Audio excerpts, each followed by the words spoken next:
So hello, everybody. Hopefully you're getting dialed into the room here, getting settled. And Captain Reed Lester is my assistant. He muted himself, but he can come back on here and say hi as well. Here he is. Hey, everybody. So as we get started here, first I want to thank everybody for taking the time to join us today. This is obviously important and exciting to me as your National Recruiting and Retention Manager. What I'd like to have everybody do is in the opening window here, next to the chat is a poll function. If you scroll down, there's one poll to answer or to ask questions of us, and I'd encourage you to use that through the presentation, and Captain Lester is going to fish out the good questions there, and we'll try to answer those at the end. But what I'd like you to do is scroll down lower, and there's also a selection to choose the 2 reasons behind why you joined CAP. So if you could take that poll real quick, I'd really appreciate that, and then I'll get started here in just a second.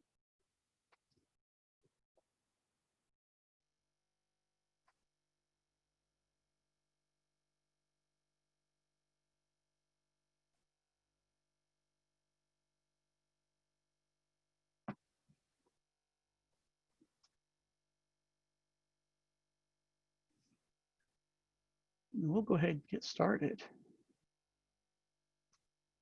In the top of the hour, I want to start promptly so that we can get as much of this accomplished, get as much information out as I can, and then hopefully we have a lot of time for questions and answers at the end. This is what it's about, is membership Armageddon, right? There is a problem in the world, and I'm sure you're aware of that. And while I don't have all the answers, hopefully I'll give you some insight into how to do things, or at least some things to consider moving forward. So let's jump into this right now with the current state of things. I think everybody can agree that the world's a little nutty right now. I think everybody has experienced, or everyone knows someone who's experiencing some of the things on here. I mean, obviously things have been locked down, opened, closed, and reopened. There are people suffering from isolation, people who are underemployed or unemployed. We've got issues with events canceled or even virtualized. Like for example here, I mean, you are here in a virtualized national conference, which is something that the conference committee didn't even imagine as a possibility when they started planning this conference a year ago.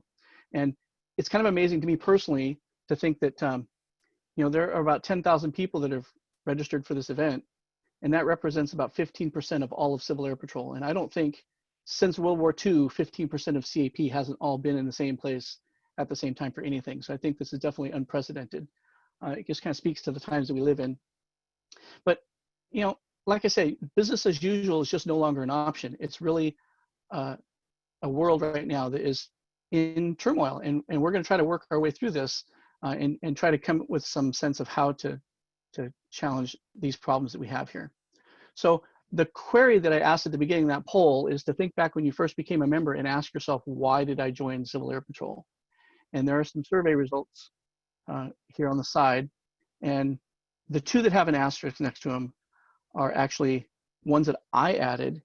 And the reason that I added those, or you should say, what did you add those to, Major Moore? And it was when a cadet joins online and fills out the online application, there's an option for them to select up to 2 reasons why they want to join Civil Air Patrol and what they expect to get out of it. And those are the other answers there. So if we quickly flip-flop back here and kind of look at our poll results here, it looks like the #1 reason people are joining is pretty well split in this group. You've got developing leadership skills, making new friends, serving the community are all tied for first place right now. Flying or learning about aviation is in second place, with mentoring and teaching others. So a good breakdown, but what I'd like to show you is what the results actually show. And this is based on almost 50,000 cadet membership applications. So this is many years of results that are boiled down here to give you an idea of why members join. And since they could choose 2, that total column obviously is not going to add up to 100. It's going to exceed that. It should come up to 200 actually. But you can see that, really the #1 reason that people join is flying or learning about aviation, and followed quickly by developing leadership skills. And so one thing to keep in mind as we move forward through this with your program is, how do you, as either a person in a leadership role or just simply a member, how do you have an effect on the way your program is run to make sure that you don't forget this and don't lose sight of the reasons why people join? Something just to keep in mind, that you want to make sure that you're events and activities kind of tie into why people are here. So don't lose sight of that. On the right-hand side in the green are some combinations just to show like that leadership and flying is like the two paired together, and flying in a military lifestyle, and then flying and search and rescue. So again, you can see flying is all through this list here as the reasons why we join. And so then we kind of look at the big question here. Where are we going? You know, we can look back historically now. We know that the meetings for us nationwide stopped in March.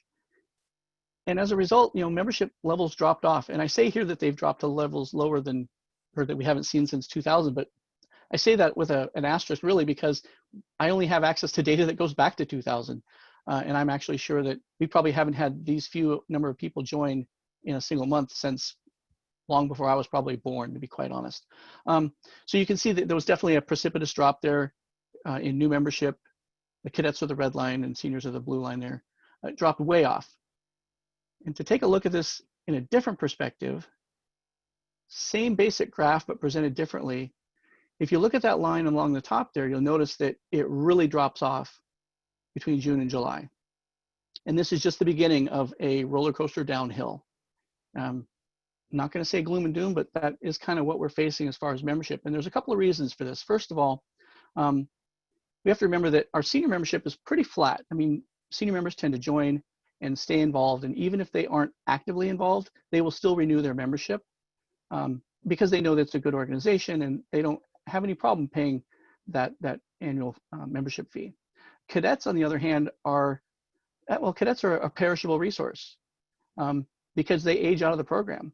So over time, they get older, they get married, they graduate, they go to college, they go in the military, things happen. And so they do basically expire, if you will. So if you look at the chart here, you'll notice that September and October tend to be really big months as far as new members coming in. And that coincides with the beginning of the school year. So in the fall, we get a lot of cadets that come in. And if you look right after that and you follow the line to correspond with that right below, you'll see that there's an uptick in membership and then it drops off right after. And then another uptick. And one also happens in the spring, typically at near the end of the school year as people kind of get ready to what they're going to do for the summer. But then again, in the fall, you see there's a uptick and then the national numbers drop off. And that's because we lose a lot of cadets every fall because a lot of them join every fall. And so the sad part of this is that basically we stand to lose 25% of our cadets between now and Christmas because those members are leaving and there's not enough members coming in to backfill that. And so we're going to see, you know, a continued drop off, especially on the cadet side. Now, it doesn't mean it's the end of the world. I mean, we can work through this. It's going to be challenging. I'm going to tell that to everybody. It's not going to be easy, but there is light at the end of the tunnel, and that light is not an oncoming train. At least we hope that that's not it. One thing to point out about the data here is that the National Commander, General Smith, did institute a 90-day extension to the renewal process beginning in March. And it was just an opportunity to allow members who either just kind of forgot about things or in the chaos of the world at the time had an opportunity to a little extra time to renew their membership. But those extensions are starting to drop off. And that's why you see kind of a uptick there where there really shouldn't be one. And now it's dropping off pretty steeply. So what we have to look at is, you know, what can we do now? And how do we maintain what we have? And I often tell people that, you know, recruiting is great and it's an important part of our organization. And retention is even better because it's a lot easier to retain someone that's already joined than to try to recruit someone else to come in. And I often say also that if you fix your retention problem, your recruiting problem tends to go away. And that's just because members who are part of a very engaged and involved organization, they stick around and they encourage their friends and family to join, and they tell two friends and they tell two friends and so on and so forth. So what we can offer now in this world is to really remember that engagement is key. We have to find ways to engage our members, keep them involved, keep them informed of what's going on in Civil Air Patrol, what they can continue to do. And so my challenge to everyone is to check in with your members, not just commanders, everybody. Everybody should be trying to connect with other members. If there's someone that you haven't seen recently, either on an online meeting or you just haven't heard from them, reach out to them.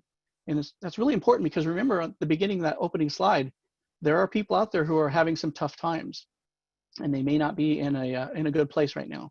And by reaching out to them and just letting them know, hey, we are still here for you, and we need you as much as you may need us, that is a powerful message to people that can help keep them engaged and involved. Sound the call of duty. Let people know that there are tasks that need to be done. There are things going on. There are many squadrons around the country that are involved in COVID-19 missions, especially with providing assistance at food banks or delivering PPE or testing supplies or results and things. The squadron that I'm most often involved with actually has 3 missions going on right now. They have a mission at the food bank where the food gets distributed. They have a mission at the distribution center where the bulk food comes in and then is sent out to other food banks. And they even have a mission at the farm that grows some of the food that gets distributed. So by offering those opportunities, they're able to engage their members and keep them involved. And I want to talk about something that I call online micro-volunteering. And that's just the idea that there are lots of small things that people can do to help contribute to the running of the organization in this kind of environment. And some of these opportunities they're really simple. The whole idea is it's a small thing that you do, for great gain. Now, it's not the idea of, well, I remember the name of it. There's basically a thing called like cyber slacking or whatever. Like you're putting an opportunity to do something and you don't really want to do much, you need a little bit for it. And the example of that would be like liking a Facebook page in order to solve world hunger. Like you feel good because you did it, but it doesn't really actually do anything. And so we're not talking about that. We're talking about actual opportunities to actually do something. So example, hosting an online training class, reaching out to disengaged members, arranging for a tour. So again, squadrons are doing that. They're having guest speakers come from very diverse backgrounds. One squadron, they've had a NASCAR driver, they've had a demonstration team pilot, and they even did a tour of the fire department in Honolulu, which is kind of cool to see like what that's like and enjoy the weather over there. But the whole idea is to find small opportunities for people to contribute to their unit and to help keep the mission moving forward. And it doesn't have to be just these types of things. Again, just the idea of getting someone to do something for a short period of time. That way they're not overwhelmed. Another example would be if you have someone in your squadron who has a little bit of tech savvy, but maybe not a lot of time, maybe they could update your squadron's webpage to put a little tiny widget in the corner of the page that shows the local weather, or maybe a widget that shows where the national unit locator is, because those are the kinds of things that'll help you when it comes to promoting your virtual open house. Now, when we talk about virtual open houses and just open houses in general, what I'm going to tell you isn't shocking news or anything. Basically, they are almost identical with the exception of the venue. The steps are really the same. So before you do anything, when it comes to the idea of having a virtual open house, what I'd ask everyone to do is to go to gocivilairpatrol.com/cap-unit-locator and look at your unit's location information. Sadly, there's been some mystery shopper activities with this where we've reached out and contacted squadrons through the unit locator only to get absolutely no response whatsoever, which is really disheartening. Sometimes you get an email address that's broken and it comes back as undeliverable, but it's just sad when, if you're a member and you're trying to find out about this wonderful organization and you reach out to get more information and nobody ever answers you back. I mean, no wonder, the horrible phrase I hear people say is that Civil Air Patrol is like America's best kept secret or the Air Force's best kept secret. And that's a horrible thing to say. And we don't want to contribute to that by not answering back to people who are trying to reach us. So I've kind of sterilized the one on the left here, this example, to show that the things you need to have, obviously you need to have a name, the unit contact there, and the phone number and email address and the location of your meeting. That's great. One thing you really need to be careful though is to make sure that you format the unit notes in a way that makes sense. And if you look at that, you can see it says max 500 characters, blah, blah, blah. And basically it looks like a carriage return in the way that it was typed in got turned into since that's a non-ASCII character, that got turned into like _X000D underscore. And that really looks like totally computer generated when it does that, and just not a good experience for someone who's trying to find out about your unit, where they meet. There might be some really important stuff in here to tell them where this is. And for example, the units that meet on military installations typically have something in here that says to the effect of DoD installation, special permission required, contact so-and-so to accomplish that. So please, I implore everybody, you don't have to be a commander. Go look at your CAP unit locator, and then if there's any problem with it, and you look at the screen here on the right-hand side, it says, click here for more information on how to update this. And you click there, it'll show you all the steps you need to do to get this information updated, and then try to keep it updated so that people can find you. So now that everybody knows where you are and they can find you, let's talk about an open house. And again, these steps are not unique. They're very similar to how you do a regular open house. First thing you want to do is you want to schedule this thing far enough in advance that you can get it on everyone's calendar and deconflict everything along the way.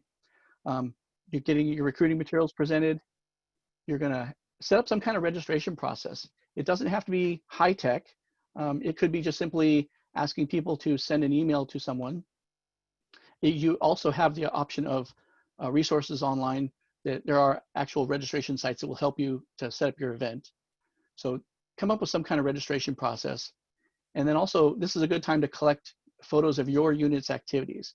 You're going to have some kind of slideshow for your presentation. Obviously, if you're doing it virtually, you're going to have some kind of slideshow. But try to fill that with pictures of your people doing activities in your area so that the people you're recruiting have some connection to what's going on. And you're showing them what's really there. And then make sure you share this on social media. Start getting the word out. Give people plenty of time to clear their calendars and know that, oh, this is something I'm interested in. It often takes people several times of hearing or seeing the same thing before they recognize that that's something that they want to do. So moving forward, we get to 3 weeks out. What I recommend is you create a working document and have a way for people to get together and collaborate. Have something that's publicly accessible, or accessible within your group, and start working on your agenda. And have a meeting to figure out who's going to be in those speaking roles, what are you going to talk about for your topics. Ideally, if you're a cadet squadron, you're going to have a lot of cadets involved in that. If you're a composite squadron, then you should have it balanced. Don't just put one person in front of the camera to drone on about all the wonderful things in CAP. Definitely mix it up. We don't want, the old adage of death by PowerPoint really becomes death by Zoom. In this case, we don't want that. And you're also going to continue just to keep pushing the outreach, not just through social media, but also through the people that you know. So friends and family and their friends. When you get about a week from your open house, what I'd say is recommend do an invitation to everyone who responded so far, like actually reach out to them and do a direct call or send them a text message, because research has found that there's a huge difference in the engagement if you actually reach out to them, as opposed to an email, just because people's emails tend to get filtered, screened, and they just don't respond to them the same way they do to a text message or to an actual phone call. And also a week in advance, you should have all your slides finalized and pretty well have everything figured out as to the who, what, where, when. I'd also recommend that you have kind of your plan B, so that if one person is supposed to talk about this topic and they get hit by a bus, or heaven forbid something else happens, that there's someone else to step in and pick up that part of it. Also kind of plan around your technical difficulties. If somebody suddenly loses their broadband that day, then you have a ways to work around it. And then on the day of your open house, do the same thing that's happening in this conference here today. Your hosts joining virtually. Our team joined this call about 20 minutes before it began, so that we had time to run through the slides real quick, make sure that my camera didn't make me look like I had a fat head or anything like that. So troubleshoot that stuff, get that all set up beforehand so that you're not trying to fix it at the last moment. And then just like you would in a real-time, real in-person open house, as people come in, make sure you greet them, say hello and welcome, and point out, call them out and invite them personally. If you engage them, you're going to have a much better experience. And then I say wait 2 minutes until you begin. I know it's hard. The commuting distances these days are really difficult, to go from the bedroom to the living room to get on the computer. And it's not, I'm being facetious, but you understand what I'm saying, hopefully. The idea is that, give people a couple of minutes to figure it out, but then at the same time, respect their time. And give them 2 minutes, 120 seconds, and then begin and do your show time and just march right on through it. Some key points, I'd ask people to keep your open house short. You don't need to drone on for an hour and a half. 30 minutes, I say here, is at the long end of this, so you kind of like pizza, 30 minutes or less, leave lots of time for Q&A, and sell the program that you have, not the program you want. So that's a key thing. Again, don't sell what you don't actually have, as far as, you know, that we have an airplane, we do all these things. If you oversell your program and people join, they're going to get disenfranchised by that, because basically you lied to them. Now, in today's world, it's fair, in my opinion, to say, this is the program we had pre-COVID, and this is the things we've done, and we expect to return to that level of operation in the future. That's fair. But again, don't say that you know, you're going to guarantee that everybody's going to get their pilot's license in the first 90 days that they join CAP or something like that. That's just not really true. And then at the end of your open house, make sure that you actually invite your potential members to come to your meetings. It's kind of funny. It's the sale. Like, you have to say, by the way, do you want to join? So if you don't do that, they're probably not going to. So definitely invite them to attend. Make sure that you get them engaged. If you have a large enough group, which in my mind is anything more than 3 people, consider doing a Great Start program. And you can do Great Start for senior members as well, although it's primarily done with cadets. And I've seen units have success with that. It works really well, because it does kind of limit your effort to one channel. You're focusing on one task for 3, 5, or 7 people as you help them through the process of learning what it is about Civil Air Patrol that they need to know, and how to become a member, and how to get moving along their way. Especially with Great Start, we try to get cadets to their first achievement so they can get that Curry Award and move on from there. You got to be prepared. You know, it's not going to work for everybody. There are people who won't find the online meetings very satisfying at all. There are people who are going to have a hard time making the adjustment on the other end too. People who join now, a year from now, if everything goes back towards some sense of normalcy, might not enjoy the idea of meeting in person because they joined a virtual Civil Air Patrol.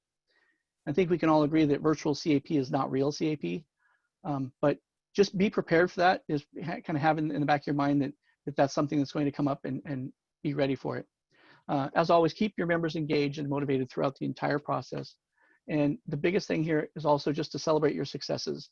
In this kind of world, we don't have the opportunity to get together and shake hands and pat each other on the back. And that's an important part of our experience. And we want to make sure that we do that at least as much as we can virtually. So any opportunity to celebrate a success is something that we should do. So when cadets get promoted, make a big deal out of it. When senior members get promoted, make a big deal out of it. When activities do happen, if you're working at the food bank, or someone makes some kind of accomplishment, or they complete their professional development level or something, make a big deal out of it. I've seen some great posts from some squadrons around the country that use like Instagram and Facebook, and they'll make nice graphic pictures with their rank insignia and the ribbon that corresponds to their new promotion, put their name on it. Make a big deal out of it, because we can't do that in person. So with that, I'm going to open this all up to questions, and hopefully Captain Lester's been working on this in the background, and he's got some questions for us. So one of the questions we got was, we've gotten several new members during the shutdown. How do we keep new members engaged so that they stay? Because our 45-minute weekly Zoom meeting isn't cutting it. I agree. It's difficult to keep people engaged through just a Zoom meeting. I would fall back to the idea of the micro volunteering. Try to find small tasks that they can do, and have them engage in that. And from there, have them build off of that. So like, for example, with the open house, maybe not having them run an entire open house, but doing just a part of it. Or if it's orientation flights, maybe it's arranging, scheduling the orientation flights, or maybe it's just the task of getting the weather forecast for that day and distributing that to the people that are going to come to your flight day when those flights return. Another one is, what can we do when we have virtual burnout but still can't meet in person? Yeah, I don't have the answer for everything. I'll be, again, it goes back to engagement, trying to find ways to keep people excited about what's going on. And it is challenging, but if you can have any kind of variety whatsoever in your meetings to make them less, I don't want to say boring, but just less exciting, find ways to do that. Again, creative guest speakers, good topics to talk about. One thing that, again, another squadron I know has done this, they have their cadet meeting first thing. They go through the typical program. They only meet for 90 minutes. And then at the end of that, they close out with the cadets all do the cadet oath. And then they're using Zoom, so they're able to do a breakout, and they take all the cadets and they go into a breakout room. And they stay in that breakout room for an hour while the senior members then have their meeting for the next hour. And in that breakout room, it's lightly moderated, so they can talk about whatever they want to. It's not necessarily CAP business. And that social interaction has been very helpful in keeping them engaged. And then you do the same thing with your senior members, once a month or so. Just have a meeting where you don't have a hard set agenda, and you just socialize and see how are things going and talk about whatever comes up. That seems to help. How do we reach potential cadets who might have low SES and might have access to internet issues? So yeah, people who don't have internet. In this kind of world, I'll be honest, it's very difficult. Again, I do know of a situation where there are a couple of cadets like that, and they would go over their neighbors, and so that helps, but they go over to the one house and share their broadband over there.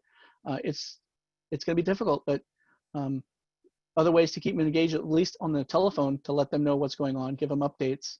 And if your squadron is publishing a newsletter, you could send out actual copies of it. That can be handy. And try to come up with some kind of mission.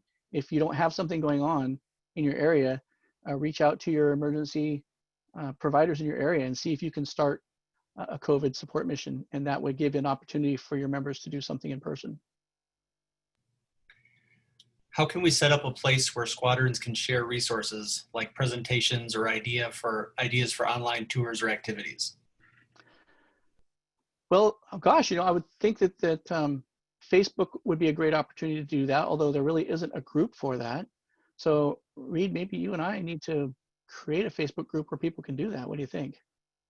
I think it's a great idea.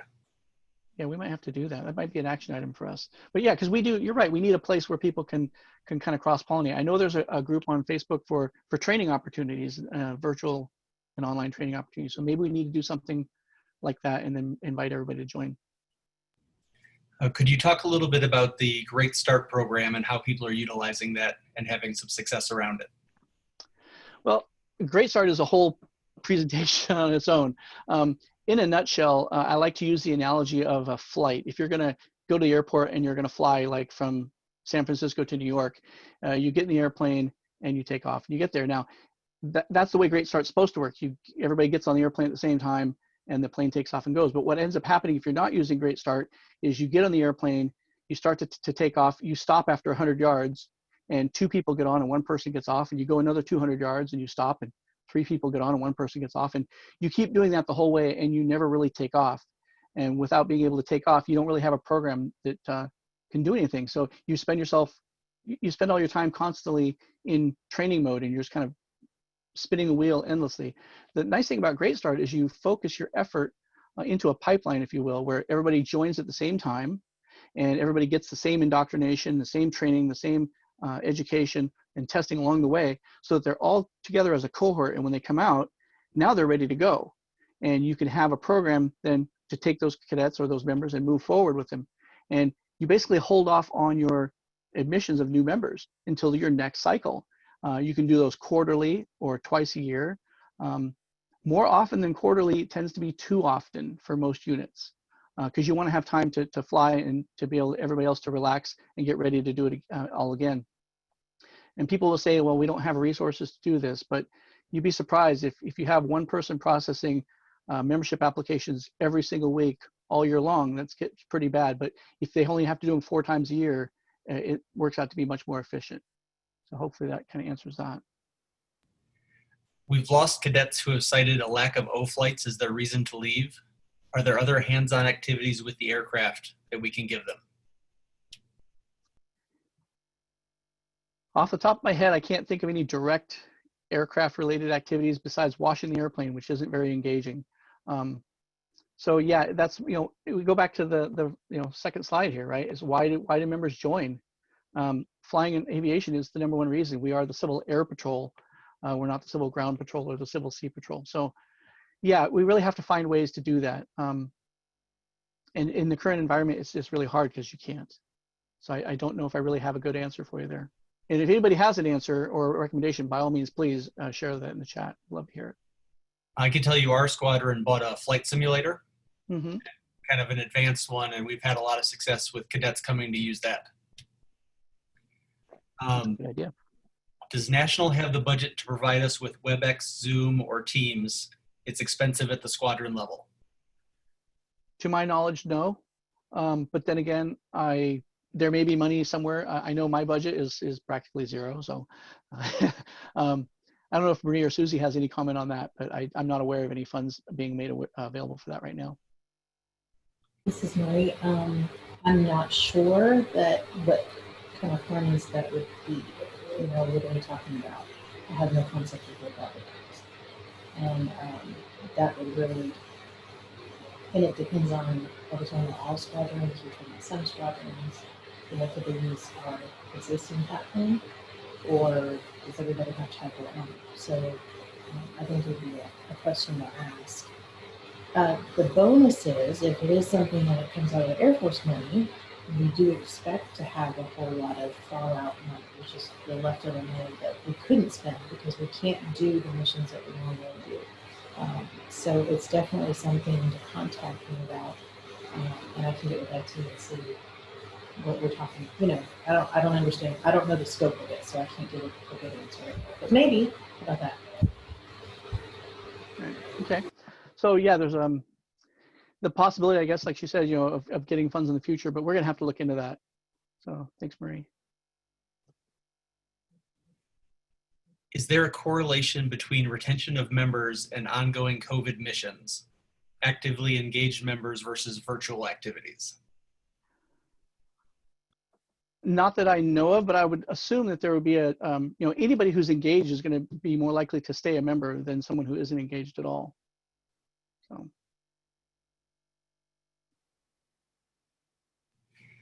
We just started meetings back in person, and cadets are slow to return. How do we encourage them to come back? I think the biggest thing to do would be to reach out to them and first of all, let them know that you are meeting in person and that it's safe to come back, and that, you know, demonstrate what precautions are being taken so that they feel safe in coming back to the squadron meetings. It's all about engagement. And again, engagement is key. You've got to let them know, and you're going to have to kind of ask them. You almost have to recruit your own members, which is, it's kind of sad to think that there are squadrons who have met every week through the entire pandemic. And I know of squadrons who haven't met a single time since March. And, you know, really, in effect, how difficult is that going to be to get those units restarted? It might be nearly impossible. So just again, engagement is key. Can you talk a little bit about the partnership between the PAO and the recruiting and retention officer in terms of running events and promotions? I'm sorry, I glitched on that. Can you say that one more time? Can you talk a little bit about the PAO and the recruiting and retention officer relationship, and who should be running events and promotions? Well, you know, your PAO and your recruiting officer should be best friends, or at least work very closely, because everything that public relations or public affairs does kind of ties into the recruiting scheme, and everything we do, they cross-pollinate really well. So when it comes to activities, you really should have a seat at the table if you're in a recruiting role. If you don't have a seat at the table, you need to ask for that seat too. You can't expect that they're just going to know that they need to think about that. Let's be quite honest. I'm just going to be blunt here for a second. Recruiting and retention as a job in Civil Air Patrol has really been one for many years that was given to Captain Nelmer. And I don't mean just derogatory to anybody who's named Elmer. I just choose that as a name. But it's just someone gets that job because they want to fill a position and they need to do something, but then they never really do anything with it.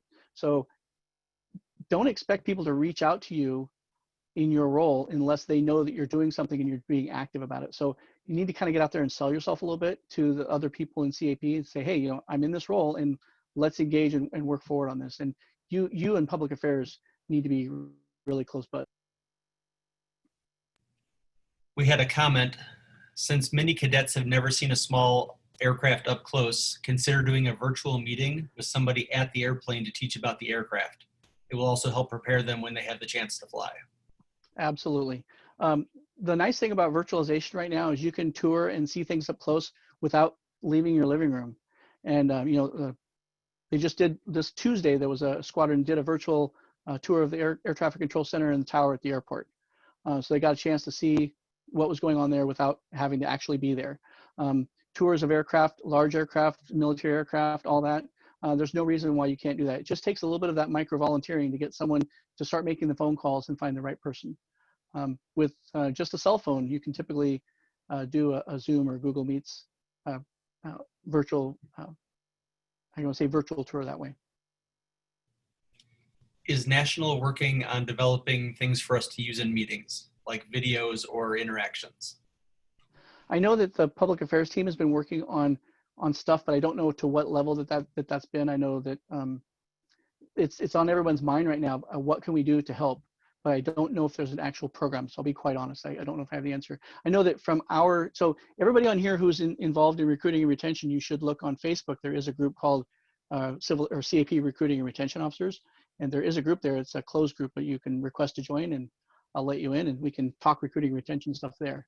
But as far as products that are being put out by NHQ, I think I need to paint a picture here to make sure everybody realizes that it's not like a gigantic office building with hundreds of people sitting at desks and doing stuff all day long.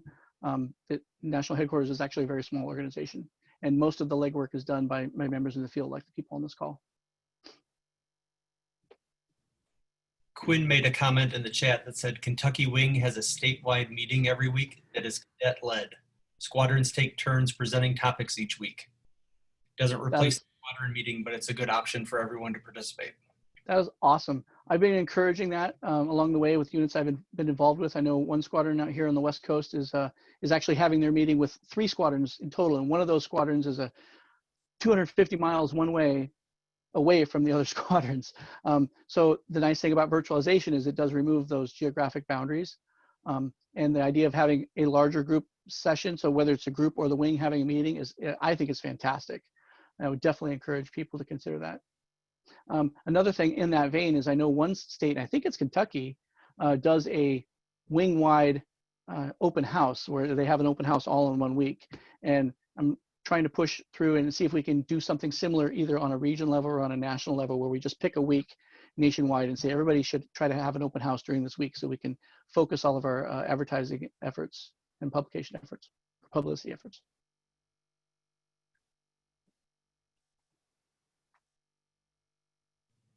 Any ideas for who might be a good guest speaker for Zoom meetings for the squadrons?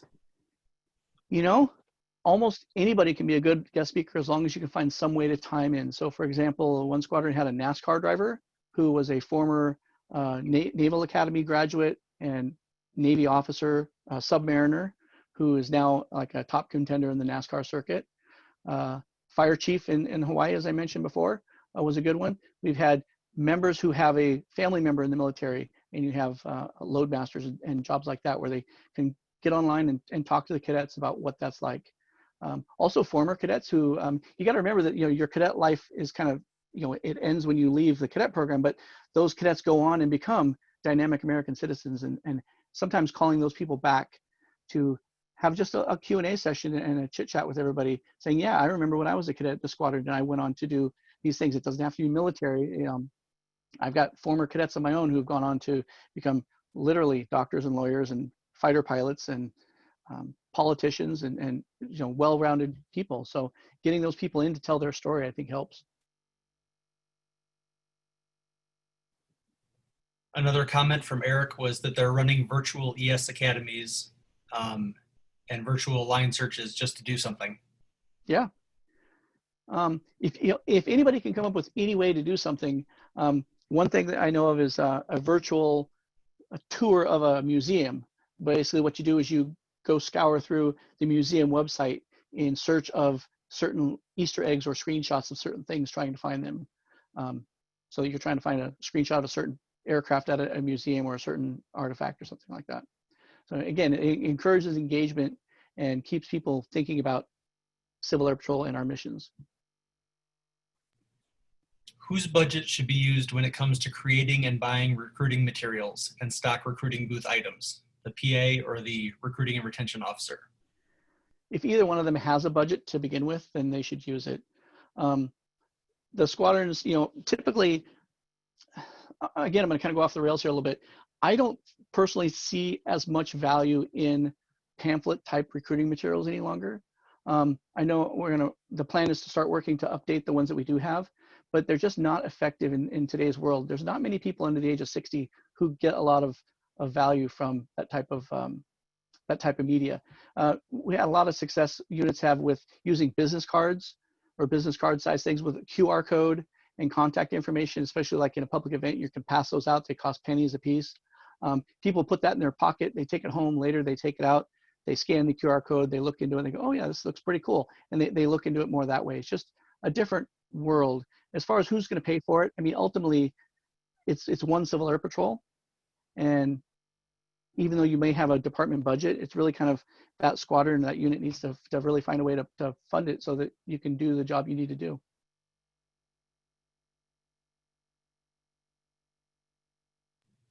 Excellent. Those are the questions that have been asked.